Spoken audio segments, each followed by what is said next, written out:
स्वागत है आप सभी का। आप देख रहे हैं प्राइम डिबेट। आपके साथ मैं हूं स्वप्निल। पूर्व सीएम अशोक गहलोत आज मीडिया से बातचीत कर रहे थे। उन्होंने खुद ट्वीट कर इस बारे में जानकारी भी दी है और उन्होंने ये बताया कि जब जीएसटी पर लेकर उनसे सवाल पूछा गया तो उन्होंने याद दिलाया कि राहुल गांधी तो जीएसटी को लेकर जीएसटी लागू होने के पहले ही बता चुके थे कि ये गब्बर सिंह टैक्स है, जो कुछ हद तक सही भी है, क्योंकि आप इस तरह से देखिए जिसमें 50 से ज्यादा बार संशोधन करना पड़ जाए, वो फैसला पहले ही दिन कितना ऐतिहासिक रहा होगा, ये संशय तो जरूर खड़ा होता है। फिर उन्होंने याद दिलाया कि ऐसा ही राहुल गांधी नोटबंदी के वक्त भी कर चुके हैं, उन्होंने पहले ही चेता दिया था। कोरोना के वक्त भी कर चुके हैं, उन्होंने पहले ही चेता दिया था। अब सवाल यह है कि इन तमाम घटनाक्रमों पर, इन तमाम चीजों पर, जहां तक मुझे याद पड़ता है, अलग अलग राज्यों में या फिर देश के चुनावों में पब्लिक का मैंडेट आया है। यानी जीएसटी पर जो सेंटर का फैसला था, जो 2017 में लागू हुआ, गुजरात चुनाव के नतीजे उसके मैंडेट के तौर पर देखे गए। कोरोना के जाने के बाद भी कई राज्यों में बीजेपी का आना उसी कड़ी में एक कहा जा सकता है। नोटबंदी, जिस पर खुद बीजेपी अब बोलना बंद कर चुकी है, उस नोटबंदी को लेकर भी पब्लिक मैंडेट आ चुके हैं। फिर इन मसलों को दोबारा उठाने के पीछे रणनीति क्या है? अच्छा, खास बात यह भी है कि आपने तब किया क्या था? तब आपने चेताया ही तो था, उसके बाद तो आप चल दिए थे। उस टॉपिक पे रुके कहां थे? जबकि आपको तो खम ठोक देना चाहिए था, लेकिन आप ये कर नहीं पाए। तो क्या अशोक गहलोत की कोशिश ये पोर्ट्रे करने की रही है, या कांग्रेस की कोशिश ये पोर्ट्रे करने की है कि 2029 का जो चुनाव होगा वो दरअसल मोदी वर्सेस राहुल होगा और उसमें राहुल को पीएम पद के लिए कैंडिडेट के तौर पर खड़ा किया जा सकता है? आज इसी पर चर्चा करेंगे। मेरे साथ जो गेस्ट जुड़ रहे हैं आपको इंट्रोड्यूस करवा देता हूं। मेरे साथ इस वक्त कांग्रेस की ओर से राजकुमार शर्मा हैं और जितेंद्र यादव राजनीतिक विश्लेषक हैं। कुछ ही देर में बीजेपी के गेस्ट भी मेरे साथ जुड़ेंगे। आप सभी का स्वागत है समाचार प्लस पर। राजकुमार भाई, मैं आपसे शुरुआत कर रहा हूं। इसमें कोई दौराय नहीं है कि राहुल गांधी ने काफी पहले चेताया था, लेकिन इसमें भी तो कोई दौराय नहीं है कि चेताने के बाद वो खामोश भी तो बैठ गए। ऐसा तो नहीं है कि उस मुद्दे पर टिके रहे। जैसे उन्होंने जब फरवरी में कहा कि कोरोना आ सकता है, कोरोना आ सकता है, कोरोना आ सकता है, कोरोना बर्बादी ला सकता है, तो ऐसा नहीं है कि उन्होंने खम ठोक दिया हो, वो शहीद स्मारक पर जाकर धरने पर बैठ गए हो कि जागो भैया, नहीं तो देश पर बहुत बड़ा खतरा आ जाएगा। उन्होंने तो सिर्फ चेताया और चल दिए। स्वप्निल जी, मैं एक बात स्पष्ट कर देना चाहता हूं कि राहुल गांधी जी जो कहते हैं वो इस देश में हो रहा है। राहुल गांधी जी कोई भी घटना घटती है उसके पहले कहते हैं, बाद में नहीं कहते। आप इसको अदरवाइज ना लीजिए और कोई बीजेपी के प्रवक्ता या कोई और भी देशवासी इसको अदरवाइज नहीं ले। राहुल गांधी जी पूरा स्टडी करके कोई बात कहते हैं। राहुल गांधी जी रात और दिन स्टडी करते हैं। आपको मैं जान दे रहा हूँ, 2 मिनट का मुझे समय दीजिएगा। चाइना वाले मामले में राहुल गांधी जी ने बहुत पहले देश को और सरकार को आगाह किया। कोरोना वाले मामले में भी देश को और सरकार को बहुत पहले आगाह किया। नोटबंदी वाले मामले में देश को सरकार को बहुत पहले आगाह किया। और ये जो आपका जीएसटी वाला है, इसको तो गब्बर सिंह टैक्स लेकर के राहुल गांधी जी ने संबोधित किया, देश को सरकार को बहुत पहले आगाह किया। और अभी जो वोटर लिस्ट का बजट है, इसको भी लेकर के देश को बहुत पहले आगाह कर रहे हैं। राजकुमार भाई 2 मिनट सुनिए। नहीं राजकुमार भाई, लेकिन आप मेरे सवाल पे नहीं आ रहे हैं, इसलिए मैं आपको टोक रहा हूँ। सुनिए तो सही, देश को स्वीकार करना होगा। ठीक है, मैं आपसे एक बात कह रहा हूं। मैं आपसे ये कह रहा हूं कि मैंने मान लिया कि राहुल गांधी को पंचांग देखना आता है। मैंने ये भी मान लिया कि वो भविष्य को पढ़ लेते हैं, लेकिन मैं ये नहीं समझ पा रहा हूं उसके बाद वो करते क्या है। एक बार चेताने के बाद, जैसे मैं ये कह रहा हूं कि अगर मुझे ये अंदेशा होता कि कोरोना इतनी तबाही मचाएगा तो मैं खम ठोक कर धरने पर बैठ जाता कि भाई आप जाग क्यों नहीं रहे हो, आप कुछ कर क्यों नहीं रहे हो, मैं लड़ पड़ता। लेकिन आप लोगों ने क्या किया? आपने कुछ नहीं किया। आपने सिर्फ एक बार चेताया और फिर आपने छोड़ दिया। हाँ, लेकिन जब केंद्र ने कड़े फैसले लेने चालू किए तो उसमें अड़ंगा जरूर लगाया। तो इसका मतलब यह भी तो है कि अगर कोरोना के वक्त यूपीए की गवर्नमेंट होती तो वो तो बहुत लूज रखती सारी चीजों को। भैया मजदूरों आप लोग मूव करो, भैया आप लोग भी मूव करो, मास्क पहनना है तो पहन लो, हम फाइन नहीं लगाएंगे। क्या करते हैं? स्वप्निल जी, जितने भी मुद्दे राहुल गांधी जी ने इस देश के बारे में राजस्थान की जनता को, सरकार को, हिंदुस्तान की जनता को जगाने का प्रयास किया, आपने कहा उसके बाद उन्होंने क्या किया? हाँ। उसके बाद उन्होंने अपने ऊपर जो लगे हुए केस है ना, राहुल गांधी जी ने इस हिंदुस्तान में दुनिया भर की बड़ा सहन की है। वो अरे भाई, मेरे देश पे महामारी का खतरा मंडरा रहा है और ऐसे में मैं सिर्फ एक बार चेतावनी देके हट जाऊं, ये किस तरह की लड़ाई हुई? और राहुल गांधी जी ने लगातार कहा है, कांग्रेस पार्टी के देशवासियों को भी कहा है कि डरो मत, हिंदुस्तान की सच्चाई को देश के सामने लाओ, सरकार के सामने लाओ, सरकार माने तो ठीक है, नहीं माने तो ठीक है। आप बताइए 2016 में, अरे पर उसके लिए हम क्या लड़ाई नहीं लड़ेंगे राजकुमार भाई? राजकुमार भाई, क्या हम लड़ाई नहीं लड़ेंगे? मैं ये कह रहा हूं कि अगर आपको ये अंदेशा है कि देश पर महामारी का खतरा है, तो आप सरकार को जगाने के लिए एड़ी चोटी का जोर नहीं लगा दोगे या शांत बैठे रहोगे? एक ट्वीट कर दिया, एक पोस्ट कर दिया, एक बयान दे दिया, दैट्स इट, खत्म। जी राहुल गांधी तो मैं कह रहा हूँ ना, लगातार केस झेल रहे हैं, प्रताड़ना झेल रहे हैं, जांच एजेंसियां और जितने भी लोग हैं, आए दिन कोई न कोई उनके ऊपर केस चलता रहता है। ठीक है, पूरे देश में और पूरे हर राज्यों के अंदर कहीं ना कहीं प्रदर्शन होते रहते हैं।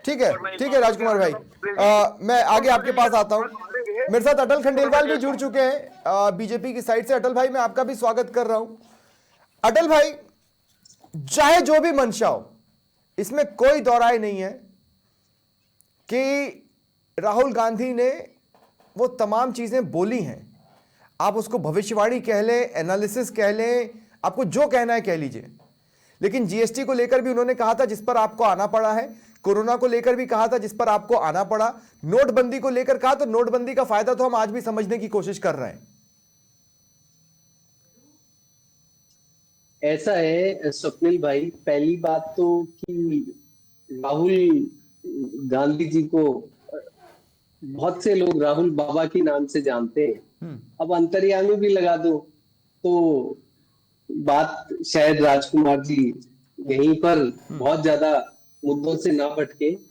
अब आप समझने की कोशिश कीजिए कि आज मैं कहता हूं कि सब जो देशी घी है वो 2000 रुपए केजी हो जाएगा, तो उसका क्या मीनिंग, कब हो जाएगा, कैसे हो जाएगा, उसका क्या प्रोसेस रहेगा, कारण क्या है? नहीं, ये सारे पर नहीं, अटल भाई याद कीजिए, अटल भाई याद कीजिए, अटल भाई मेरी बात सुनिए, वैक्सीनेशन के लिए मना किसने किया? अटल भाई, वैक्सीनेशन के लिए किसने मना किया? राहुल गांधी थे ना वो, ठीक है, जो कोरोना आया तो वैक्सीनेशन के लिए पूरे देश में आह्वान किया कि वैक्सीन मत लगाओ। कौन थे?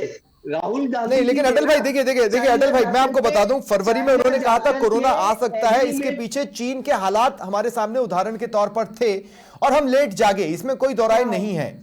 ठीक है, हमारी तैयारियां भी उस स्तर पर नहीं थी, कई स्टेट्स में ऑक्सीजन के लिए हमने लोगों को तड़पते देखा।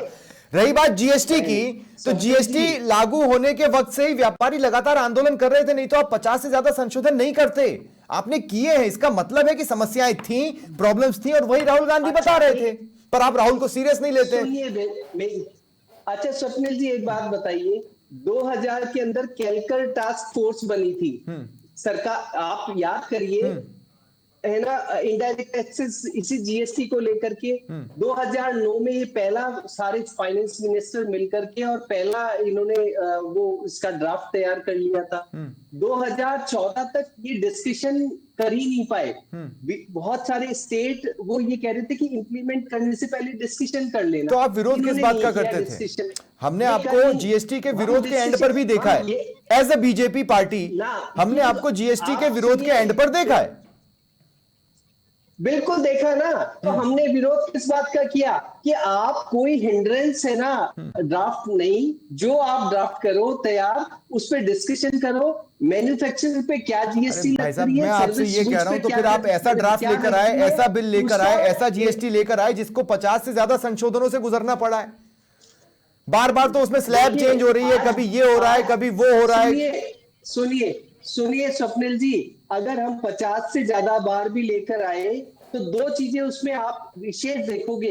एक, भारत का जो आर्थिक उन्नति है आप उसको देख सकते हो पिछले 8 साल में, और 8 साल में महंगाई दर को भी आप देख सकते हो कि महंगाई दर कितनी रही। महंगाई दर 8 साल में पूरे 70 साल से सबसे ज्यादा कम है आज की तारीख में। ठीक है, ठीक है, ठीक है अटल भाई, ये आप किसी भी चीज को आप, ठीक है, उसके बाद 2014 के अंदर हम बिल लेकर के आगे, उसमें जो संशोधन था वो 122वां अमेंडमेंट लेकर आ गए।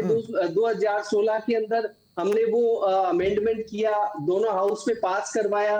1 जुलाई 2017 ठीक है अटल भाई, मैं आता हूं आपके पास, आगे आपके पास आता हूं, क्योंकि मैं इस मैटर के 2 पॉइंट्स अभी फिलहाल इस वक्त डिबेट के इसी मौके पर क्लियर करना चाहता हूं। एक तो जितेंद्र भाई, मैं आपके पास इस उससे आ रहा हूं कि आप अपनी बातचीत में राहुल बाबा या अन्य जो भी शब्द है उसका समाहित कर लें और आप ये कह दें कि हम राहुल गांधी को सीरियस नहीं लेते हैं, ये बीजेपी झूठ बोलती है। ये पहले दिन से बीजेपी झूठ बोलती है, क्योंकि राहुल गांधी ने कुछ किया नहीं कि बीजेपी ने मुद्दा बनाया नहीं। Point number 1। पॉइंट नंबर 2 यह कि राहुल गांधी ने चेता दिया था तो फिर और किया क्या था? वहीं से तो गेम चालू होता है ना, वहीं से तो चीजें चालू होती है ना, कि उसके बाद अब आप क्या करते हो? उस मोर्चे पर मुझे राहुल गांधी उतने खरे नजर नहीं आ रहे जितना खरे नजर आ रहे हैं कि हाँ उनका एनालिसिस ठीक था, उनका एनालिसिस सही था। स्वप्निल, इसमें जो आप बात कह रहे हैं ना कि उन्होंने किया क्या, मैं इसमें थोड़ा सा मैं अलग राय रखता हूं। ठीक है। जैसे ब्रिटेन में सरकार एक छाया सरकार या छाया मंत्रिमंडल चलता है, शैडो कैबिनेट बोलते हैं। तो एक्चुअल में क्या होता है, किसी भी चीज का करने या ना करने, एग्जीक्यूशन का ही प्रभाव पड़ता है देश पर। आप विकल्पों की बात कर सकते हो, लेकिन आप विकल्प दे क्यों नहीं रहे? यदि हम इस प्रश्न पर आते हैं तो यहाँ बड़ा सीधा सा है कि विकल्प देने का एकमात्र विकल्प सरकार के पास है, बाकी के पास या तो आलोचना का या फिर स्वीकार करने का, 2 ही विकल्प बचते हैं। एग्जीक्यूशन जैसा या एक प्रभावी विकल्प देने का केवल सरकार के हाथ में है अपने पॉलिटिकल सिस्टम में। पर खैर, अब दूसरे बिंदु की मैं बात करता हूं कि राहुल जी का मैं 2 बातें आपको याद दिलाऊंगा। राहुल जी, ठीक है, राहुल की अलग यदि हम विपक्ष के तौर पे किसी को भी ले लें तो भी राहुल जी ने 2017 में जीएसटी पर एक बड़ा आक्षेप लगाया था, और इसके दोनों पक्ष देखना जरूर। मैं भी उससे बहुत हद तक सहमत हूं। उन्होंने कहा था कि जैसे व्हील चेयर है, ब्रेल टाइपराइटर है, इन पर 12 से 18% का जो स्लैब रखा था, 2017 की बात है जीएसटी की, तो वो उनका आलोचना बड़ी युक्त थी, बड़ा युक्ति संगत बात लगती थी। तो उन्होंने इसको विकलांगता टैक्स कहकर ये कहा था कि वापस लिया जाए। अब 2019 में उन्होंने अपने घोषणा पत्रों में जीएसटी 2.0 का जो प्रस्ताव दिया था उस समय, जरा ध्यान देने की बात है, तो उन्होंने कहा था कि 5% से 18%, 2 ही स्लैब होनी चाहिए, या तो 5 हो या 18 हो। अब ये जो बात थी, ये भारतीय संदर्भ में और उद्योगों को देखते हुए मैं व्यक्तिगत रूप से इस बात से उस वक्त सहमत नहीं था, क्योंकि कोई भी सुधार होता है ना, हनुमान कूद के तौर पे नहीं की जा सकती।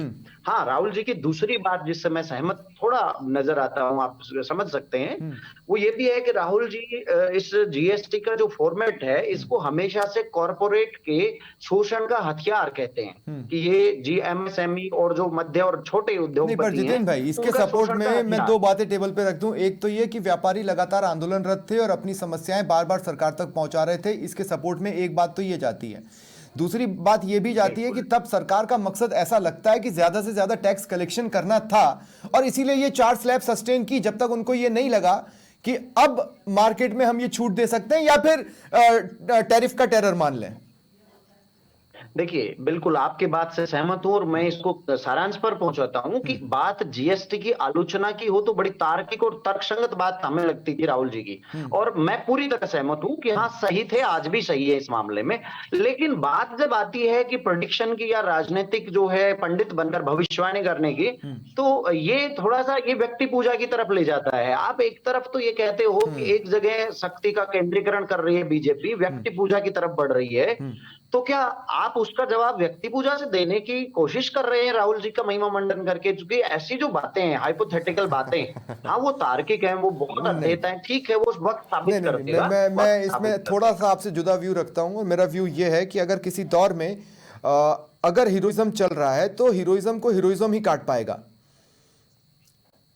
ये फैक्ट है। आपकी ये बात हो सकता है, लेकिन समय के साथ मुझे ऐसा लगता है कि जो प्रशासनिक सुधार है ना स्वप्निल, प्रशासनिक सुधार को भविष्य के गर्भ पे छोड़ देना चाहिए। हाँ, अपने आप उनके आगे आने वाले आंकड़े साबित कर देते हैं। ठीक है, परंतु इस दौर में ये बहुत अजीब है, मैं इससे कतई सहमत नहीं हूं कि आप जातिवाद का तोड़ अगर जातिवाद को मानकर चलते हैं या कहते हैं जूते की काट जूते, ये बहुत पुरातनपंथी बातें हैं। ठीक है, तो इससे बचना चाहिए। अब मैं एक बार फिर राजकुमार शर्मा जी को डिबेट में ले रहा हूं। राजकुमार भाई, मुझे एक बात बताइए, मैं इस बात को सीरियसली समझना चाहता हूं, क्या राहुल गांधी अपनी बात समझा नहीं पाते हैं? चलिए सत्ता पक्ष को छोड़िए, जनता को भी नहीं समझा पाते हैं। चलिए जनता को भी छोड़िए, वो लोग जो वोट देते हैं उनको नहीं समझा पाते हैं।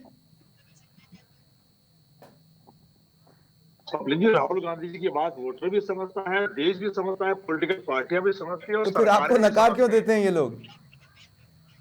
और रही बात नकारने की, तो हमेशा एक वेव होती है। हाँ। 424 हमारी सीटें आई थी, हमारा उस वक्त जमाना था। हमारे हिंदुस्तान में हमारे कांग्रेस पार्टी की एक वेव थी। इस वक्त नरेंद्र मोदी जी की वेव चल रही है, और नरेंद्र मोदी जी की वेव उतनी नहीं चल रही जितनी कांग्रेस पार्टी की चलती थी। हम 424 आए थे, भारतीय जनता पार्टी तो 303 पे आगे रह गई थी, और आपकी बात 240 पे आई है। और आप देखिएगा स्वप्निल जी, आप मेरी बात नोट कर लीजिएगा कि राहुल गांधी जी ने जितने नहीं, आप मेरी बात ही नहीं समझे राजकुमार भाई, आप मेरी बात नहीं समझे। देखिए मैं आपसे ये कह रहा हूं, कोरोना काल में, सुनिए, कोरोना काल में महामारी ने जिस तरह से कहर बरपाया किसी से छिपा नहीं है। ठीक वैसे ही जीएसटी से व्यापारी परेशान रहे, किसी से छिपा नहीं है। लाख खामियां रही, इसके बावजूद भी आप उसे भुना नहीं पाए क्योंकि आप समझा ही नहीं पाए। तो क्या राहुल गांधी समझा नहीं पाते हैं? सवाल तो यह है।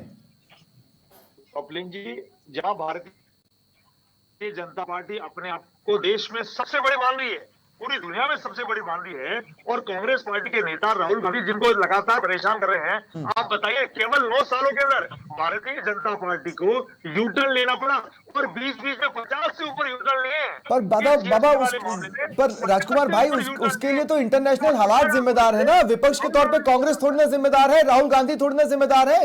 राहुल गांधी की वजह से यूटर्न नहीं लेना पड़ा है, जिसे आप यूटर्न कह रहे हैं। मैंने क्या किया? राहुल गांधी जी के कारण ही भारतीय जनता पार्टी की सरकार को जीएसटी वाले मामले में 50 से ऊपर संशोधन करने पड़े हैं। और 2017 में कहते हैं देश हित में, लोगों के हित में, और 2025 में भी कह रहे हैं कि ये अब देश हित में और व्यापार के हित में। अरे भैया ये तो बताओ, हित में तब था या अब था? राहुल गांधी किसे समझा पाते हैं? राजकुमार भाई, कोई ऐसे 2 लोग बता दीजिए जिन्हें राहुल गांधी समझा पाते हैं। मैं आपसे ये कह रहा हूं, राहुल गांधी से मिलना और राहुल गांधी से इंप्रेस होने का मतलब ये नहीं है कि वो राहुल गांधी को वोट दे देगा। इसका सबसे बड़ा एग्जांपल है कलावती, आपको याद है?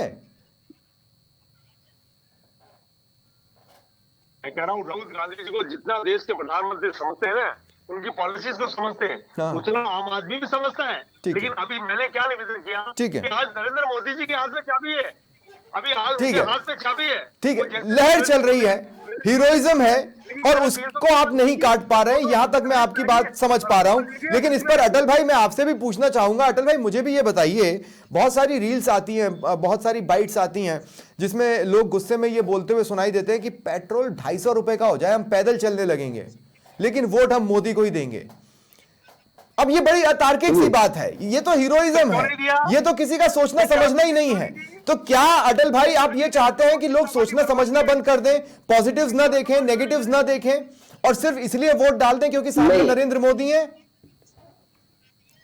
नहीं, देखिए स्वप्निल भाई, लोकतंत्र का मजा भी आलोचना और सम्मान में है, उसमें कोई इशू नहीं है।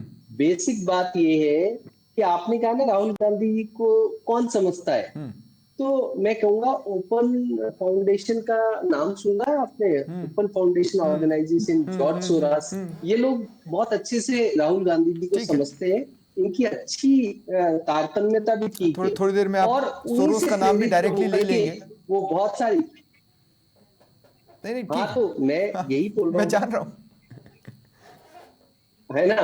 और दूसरा, कोरोना टाइम में जिस तरीके से वो स्वदेशी वैक्सीन का विरोध करके और जो फॉरेन वैक्सीन थी उनको लेकर के जिस तरीके से वो ऐड कर रहे थे। नहीं, पर अटल भाई मेरा सवाल ये नहीं है। अटल भाई देखिए, मैं अपने सवाल को थोड़ा सा और स्पेसिफिक करता हूँ, शायद आप मेरी बात को समझ पाएंगे। बात सुने, नहीं, आप पहले मेरी बात को ये समझिए कि ये जिस तरीके से राहुल गांधी जी हर बात को अपोज करते हैं, हर बात, तो विपक्ष क्या करेगा? यही तो सुषमा स्वराज करती थी, यही तो अरुण जेटली करते थे, यही तो लाल कृष्ण आडवाणी करते थे। विपक्ष और क्या करेगा? ना, देखिए, विपक्ष सकारात्मक भी होता है बहुत सारी जगह। सेना को, भारतीय सेना, स्मृति ईरानी सिलेंडर लेकर हिरासत में गिरफ्तारियां देती थी, उनको उससे महंगा सिलेंडर आपको ओके है। सेना के सेनाध्यक्ष को सेना का संरक्षक गुंडा कहेंगे आप? नहीं पर नहीं पर सेना के चेहरे को वो भी तो नहीं कहेंगे जो मध्य प्रदेश के बीजेपी के मंत्री कह देते हैं। क्या बोल देते हैं, क्या बोलते हैं सेना को, बताइए ना। बीजेपी के मंत्री ने क्या कहा था, याद है आपको? एमपी में क्या कहा था, बताओ आप। तो फिर उसके लिए फिर क्यों अपने आप को अपने उन बयानों से दूर करते फिरते हैं आप? मैं पहलगाम हमले वाली बात कर रहा हूं। मैं ये पहलगाम हमले में जिन 3 महिलाओं को हमारे सामने किया गया था, जो सेना में बिलोंग करती थी, उनमें से माफ कीजिएगा 2 महिलाओं को, उनमें से एक महिला सैन्य अधिकारी को लेकर क्या कहा था बीजेपी के एमपी ने, बीजेपी के मंत्री ने, मैं नहीं दोहराऊंगा। स्वप्निल जी बिल्कुल नहीं, स्वप्निल जी हाँ। एक और बात, जिस तरीके से हमने इसको कंडेम किया, तो क्या कांग्रेस राहुल गांधी को कंडेम करेगी? हाँ, ठीक है, अगर वो करती है हमारी तरीके से ही, करेक्ट पॉइंट, तो मैं एक्सेप्ट करता हूँ, करेक्ट पॉइंट, वो जो करे तो ठीक है, करेक्ट पॉइंट, बोलिए आप। हाँ करेक्ट पॉइंट है। लेकिन अब मेरा सवाल देखिए, वापस सुनिए अटल भाई। ये नहीं, ये पॉइंट आपका एकदम लॉजिकल है और ये पॉइंट एकदम आपका करेक्ट है। लेकिन अटल भाई मेरी बात सुनिए, अटल भाई मेरी बात सुनिए। जब कोई व्यक्ति गुस्से में आकर ये कहता है कि पेट्रोल भले ही 250 रुपए का हो जाए, हम वोट मोदी को ही देंगे, उसमें 2 ही चीजें झलकती हैं। एक तो ये कि वो ये मान रहा है कि पेट्रोल महंगा है, और दूसरा ये, इस बात को आपको भी समझना होगा कि उसने हीरो ढूंढ लिया है, उसे सॉल्यूशन नहीं चाहिए, और ये सही स्थिति नहीं है डेमोक्रेसी के लिए। उसने भारत के अंदर जो तुष्टीकरण की प्रक्रिया चल रही थी पिछले 50 सालों से, ठीक है, उससे राहत मिली है, सिक्योरिटी महसूस करता है, ठीक है, अपना एक व्यक्ति में देश प्रथम की भावना देखता है, ठीक है, भारत को आगे बढ़ते हुए देखने में उसको अच्छा लगता है। अब सबसे अहम सवाल है, किसी चीज का, जितेंद्र भाई मैं आपके पास आ रहा हूं। अशोक गहलोत कुछ भी यूं ही नहीं कहते, और उनका जो रिएक्शन है उसमें मुझे यही नजर आ रहा है कि वो न केवल वो बल्कि कांग्रेस के कई लीडर्स 2029 में राहुल को आगे बढ़ाना चाहते हैं, राहुल को फ्रंट पर रखना चाहते हैं। हो सकता है नेशनल लेवल पर INDIA भी इस बात पर एकमत हो जाए कि हमें एक चेहरा तो देना पड़ेगा और इस बार for a change Rahul Gandhi को चेहरा बनाया जाए। लेकिन क्या राहुल गांधी इस जिम्मेदारी के लिए तैयार है? देखिए Swapnil, as a political analyst मैं जब देखता हूं पिछले 7-8 साल की यात्रा को, राहुल जी की 7 साल के कार्यकाल पर विशेष फोकस करते हैं, तो इसमें कोई दो राय नहीं है। एक स्कॉलर के तौर पे मैं उन्हें परिपक्वता की तरफ बढ़ता हुआ देख रहा हूं, और निश्चित रूप से काफी चीजें, जैसे भारत जोड़ो यात्रा से जब शुरू हुआ था, उससे पहले का राहुल गांधी बिल्कुल अलग नजर आता था, आज का राहुल गांधी बिल्कुल अलग नजर आता है। ये बात बिल्कुल स्पष्ट है, इसको नकारना नहीं चाहिए। अब दूसरी बात, मैं हमारे साथी कांग्रेसी प्रवक्ता की बात वो ठीक से शायद रख नहीं पाए, मैं वहां से एक बात आगे बढ़ाऊंगा। बात जब वोट की होती है, वो जनता को समझा पा रहे हैं कि नहीं समझा पा रहे। देखिए 2 बात होती हैं व्यवहारिक राजनीति में, या तो आपको मुद्दों की समझ होनी चाहिए या आप मुद्दे बनाना जानते हो। दोनों शब्द बहुत महत्वपूर्ण है। लेकिन 7 साल पहले राहुल जी इस पैरामीटर पर बहुत पिछड़ रहे थे, वर्तमान में बढ़िया है। इसका सबूत है कि सत्ता से दूर रहकर भी, यदि हम वोट परसेंटेज की बात करें, वोट परसेंटेज कांग्रेस ने ज्यादा प्राप्त किया है, ऑन पेपर बढ़ रहा है। तो हम सिरे से ये खारिज नहीं कर सकते कि वो जनता को अपनी बात समझाने में असफल हुए हैं, सफल हो रहे हैं। 2 सेकंड। वक्फ बिल पर कुछ भी लोकसभा में बोलने से राहुल गांधी हिचके और उन्होंने कुछ नहीं कहा। मेरा पॉइंट यह है कि जब रियल मोमेंट आएगा तब राहुल गांधी उस चीज को एक्सेप्ट करेंगे या नहीं करेंगे, ये सवाल तो है ना जितेंद्र भाई। करेक्ट। अब मैं कमजोर पक्ष की तरफ ले जाता हूं। कमजोर पक्ष देखो, एक राज प्रमुख जो होता है, ये मान के चलो कि एक जो सरकार को लीड करता है, चेहरे, प्रधानमंत्री के चेहरे के तौर पे, भाई साहब 2 पक्ष पे लड़ना पड़ता है। घरेलू नीतियों के संदर्भ में केवल आर्थिक नीतियां ही संपूर्ण नीतियां नहीं होती हैं, और भी बहुत सारी नीतियां होती हैं। उन्हें अभी भी राजनीतिक मुद्दों को पहचानने की समझ और जनता के नब्ज को समझने में थोड़ा समय लगेगा। दूसरा, अंतरराष्ट्रीय राजनीति, ये भी बड़ा महत्वपूर्ण। आप विदेश नीति के जब उस प्लेटफॉर्म पर हम राहुल जी की समीक्षा को उतरते हैं, तो इसमें राहुल जी कोई दो राय नहीं कि बहुत पिछड़ापन महसूस हो रहा होता है हमें एज ए स्कॉलर के तौर पे जब मैं देखता हूं। तो अंतरराष्ट्रीय जगत में राहुल की क्या नीतियां, क्या प्रोपोगेंडा, क्या एजेंडा है, कुछ स्पष्ट नहीं है। ठीक है, बहुत बहुत शुक्रिया आप सभी का मेरे साथ जुड़ने के लिए और तमाम दर्शकों का भी। फिलहाल इतना ही, नमस्कार।